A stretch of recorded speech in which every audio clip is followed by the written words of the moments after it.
क्या किसी भी डॉक्टर द्वारा सिर्फ एक सेशन के बाद ही वेस्ट सिंड्रोम जैसी गंभीर समस्या में कोई अंतर देखा है आपने कभी? अगर आपका जवाब है नहीं, तो इस वीडियो को जरूर देखें, क्योंकि डॉक्टर निशी के सिर्फ एक माइंड प्रोग्रामिंग सेशन के बाद ही वेस्ट सिंड्रोम से पीड़ित इस बच्चे में सिर्फ सुधार ही नहीं आया, ईईजी रिपोर्ट पूरी तरह आ गई नॉर्मल। में ठीक है। और ये क्या लिखा हुआ है? नॉर्मल। Case West syndrome. आइए सबसे पहले इस बच्चे के केस को समझते हैं। आखिर क्या सिम्टम्स थे ट्रीटमेंट शुरू करने से पहले, और साथ ही देखेंगे डॉक्टर निशी की सभी पेरेंट्स के लिए एक विशेष सलाह भी। पर द्रवित का क्या हुआ था एज अ यंग, जब डिलीवर हुआ तो उसको क्या प्रॉब्लम आई थी, और कब से आपको दिखने लगा कि हाँ इसके अंदर कोई इश्यू लग रहा है मुझे? जब इसकी डिलीवरी हुई, ऑपरेशन हुआ था इसका, हाँ। तो होने के बाद जैसे ऑपरेशन कराया था हमने डायरेक्ट बोल दिया कि ऑपरेशन कराना है, वो नॉर्मल के लिए ट्राई नहीं करना। सिजेरियन के हाँ। लिए। हाँ। तो उन्होंने वो जैसे कि ठीक है ऑपरेशन किया। हाँ। तो जब उन्होंने हमें दिया था इसको, हाँ। तो जब ये नहीं रो रहा था बिल्कुल, थोड़े हाँ। से इसके हाथ नीले पड़ रहे थे। अच्छा। हाँ।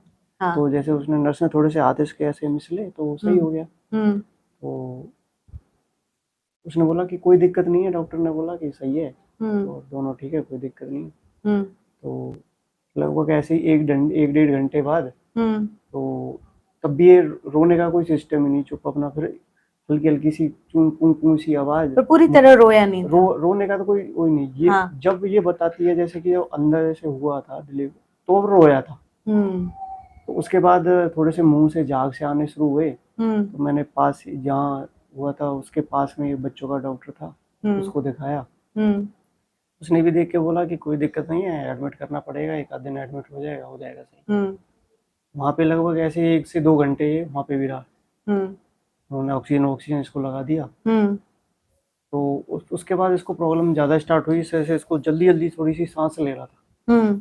तो मैंने इसको फिर और बेटर मथुरा में शिफ्ट कर दिया। तो वहाँ पे शिफ्ट करने के बाद रात को जैसे मैं इसको 10 बजे के आसपास लेके गया, तो रात में उन्होंने सी पाइप पे इसको डाला। उन्होंने कहा कि रिकवर नहीं हो रहा है, तो फिर उसने वेंटिलेटर पे इसको शिफ्ट किया। तो वेंटिलेटर पे शिफ्ट किया। लगभग 2 से 3 दिन ये वेंटिलेटर पे रहा था। तो 6-7 दिन ये एडमिट रहा था। हाँ। उसके बाद उन्होंने कहा सब ठीक है, घर ले आए, बढ़िया खा रहा था, बढ़िया पी रहा था, कमजोर तो हो ही गया था। हाँ। तो जब उस टाइम पे ऐसा ना उन्होंने कुछ बताया ना हमें कुछ ऐसा लगा कि छोटा बच्चा है, ऐसा कोई सिम्टम्स थे नहीं उस टाइम पे, सही था। ऐसे 2-3 महीने निकले। 3 महीने के बाद थोड़ी सी फिर इसको क्या बॉडी टाइट करने लगा है, पूरा टाइट रहता था, ऐसे एकदम टाइट, एकदम बिल्कुल टाइट, मतलब पूरा शरीर ऐसे कर लेता था, बिल्कुल ट्विस्ट कर देता था पूरा। ना कोई नेक होल्डिंग थी ना कुछ थी। तो ऐसे ही फिर ऐसे करते ऐसे हो जाएगा, बच्चा अभी छोटा है, अभी टाइम लगेगा। तो उसके बाद अभी इसको थोड़ी सी सर्दी जुकाम हुई थी, तो मैं फिर उसी डॉक्टर के पास ले गया। मैंने उसको बोला कि ऐसे इसकी नेक होल्डिंग नहीं है, और ये तो उसने बोला कि रोया नहीं था। मैंने कहा रोया तो था या ना था, वो दोनों मिक्स है। तो उसने बोला ये तो ऐसे ही रहेगा, आपको इसके साथ ही चलना पड़ेगा। मैंने कोई जो ट्रीटमेंट होगा कहीं कुछ, कहीं कुछ भी नहीं है। तो तब मुझे वो थोड़ा पता चला कि हाँ इसको दिक्कत है। तब आपको पता चला। After how long? लगभग ये 4-4.5 महीने का था। तब 4.5 महीने के बाद आपको पता चला कि झटके आ रहे हैं, और झटके तो की इसको वजह प्रॉब्लम से ये है। अगर मानो कि मदर आईसीयू के अंदर है या मदर डिलीवरी के वक्त है, तो फादर को ये चीज जरूर ध्यान रखनी चाहिए कि हाँ, क्या बच्चे की डिलीवरी हुई, अगर मदर फीड कर सकती है तो मदर फीड तुरंत देनी चाहिए बच्चे को।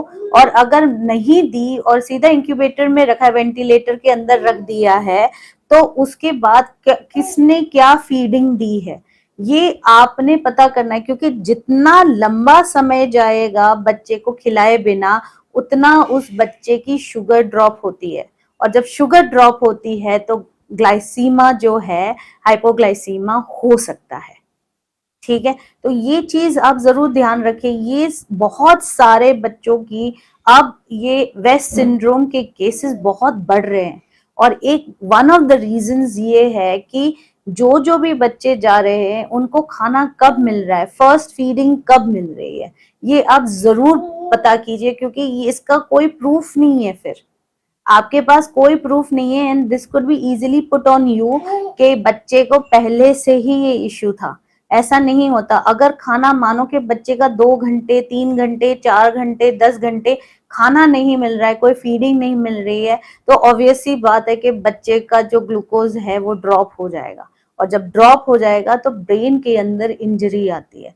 सेम थिंग ब्लड प्रेशर के लिए भी होता है। पर ये सब तो आपको खुद पता होना चाहिए, पर साथ साथ में जो डिस्चार्ज समरी है उसके अंदर हर हॉस्पिटल स्टाफ का ये रूल होना चाहिए कि जो भी बच्चे को दिया है, कि कौन से समय पे दिया है, ये सारा आपके डिस्चार्ज इसमें आना चाहिए, रिपोर्ट में आना चाहिए, because this is the only thing which will help a parent to get further diagnosis. वो उसकी जान बच्चे की हम बचा सकते हैं, उसकी जिंदगी हम बचा सकते हैं। तो please as a responsible parent, and if any person from the hospital is seeing me, तो ये जरूर देखिए कि ये सारा इंफॉर्मेशन प्लीज आप सही ढंग से भरिए, बिकॉज एक पेरेंट आप पे भरोसा करके आ रहा है, अपने बच्चे को लेके आ रहा है, and we need to know the history. Doctor Nishi द्वारा दिया गया सिर्फ एक सेशन और ईईजी रिपोर्ट आ गई पूरी तरह नॉर्मल। पर एक बहुत अच्छी खुशी की बात भी है। आप कब आए? कल आए? जी, परसों आए, पर वो तो टेस्ट किया था। और फिर आपका जो है, आप मुझे ये लेके आए थे, ये जो है पास में लेके आओ, ये डेट कब की है? 8 अप्रैल। जी। आप मेरे पास कब आए? 6 तारीख 6 तारीख को, 6 ठीक है, मई को। ठीक है, ये लास्ट मंथ की है। और लास्ट मंथ में आप देख सकते हैं फाइनल क्या लिखा है, क्लासिफिकेशन, ये वेस्ट सिंड्रोम कहा जाता है, ठीक है। अब जो ये इसका आप देख सकते हैं, ये वेस्ट सिंड्रोम का है। और अब कल आपने टेस्ट करवाए, जी, ठीक है, ये डेट देख लीजिए, मई, ठीक है। और ये क्या लिखा हुआ है? नॉर्मल, ठीक है। तो ये कितने टाइम में आया?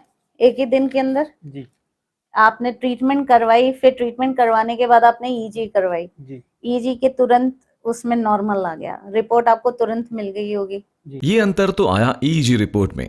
अब देखते हैं इस बच्चे में क्या क्या सुधार आए। और इसकी हरकतें में क्या क्या चेंजेस आए with in that one therapy के अंदर। हरकतों में तो मैम थोड़ा सा बेटर हुआ है कल से। आई कॉन्टेक्ट क्या बेटर हुआ? जैसे एक आई कांटेक्ट बेटर हुआ, नेक होल्डिंग हो गया, हाँ, अपने आप को खड़ा रख रहा है, सिटिंग है। हाँ, और थोड़ा बॉडी में वो भी आ गया, जैसे लचीलापन था पहले, तो अभी थोड़ा सा उसको स्ट्रेंथ आ गई है, जैसे खड़ा रह रहा है। जी, इधर खड़ा कीजिए इसको, हाँ, और बॉडी का वो रिस्पॉन्स भी दे रहा है बातों का।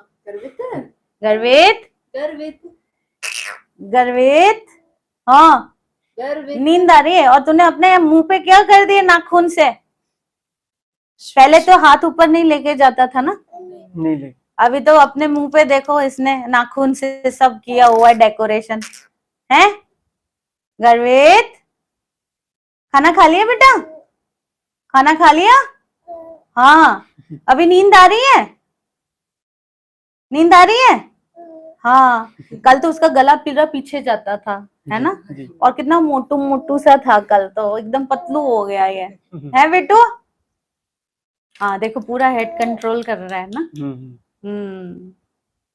वेरी नाइस बेटू। देख, खड़ा भी रह रहा है। अच्छा, खड़े भी रह रहे हो आप, पैर में स्ट्रेंथ भी आ गई। हाँ, फिर अब 3 मंथ्स के बाद एकदम मस्त बैठ के आना मेरे पास, ठीक है। और गुस्सा भी करने लगा, गुस्सा कर लेते हो तुम, गुस्सा कर रहे हो, मेरे पे गुस्सा कर रहे हो, हैं? अब तुरंत रिस्पॉन्स भी देते। हाँ। तो देखा आपने, डॉक्टर निशी के सिर्फ एक सेशन के बाद ही ना सिर्फ ईईजी रिपोर्ट आ गई पूरी तरह नॉर्मल, साथ ही स्टैंडिंग, नेक होल्डिंग, रिस्पॉन्स जैसे कई सुधार भी आए। अगर आपके बच्चे में भी ऐसा कोई इश्यू है तो देर बिल्कुल ना करें। कम उम्र में बच्चे में बहुत जल्दी सुधार आना शुरू हो सकते हैं। इसलिए ट्रीटमेंट शुरू करने में देर बिल्कुल ना करें।